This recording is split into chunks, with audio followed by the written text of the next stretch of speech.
Oftentimes clients will come into the office and want to know whether or not the other side, the other party to the agreement, has breached the agreement, whether or not the other party has failed to perform or failed to do something that is required by the contract. And sometimes contracts, especially if they're poorly drafted, can be unclear in that regard. That's why one of the things that we do when we prepare contracts is we try to strive for as much clarity as possible.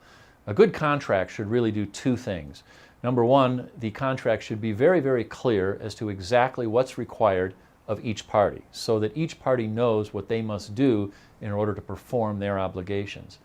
The second task of a well-written contract is to provide remedies for a party that is victimized by another party's breach. In other words, if the other party to your contract fails to perform, what might you be able to do from the standpoint of remedies?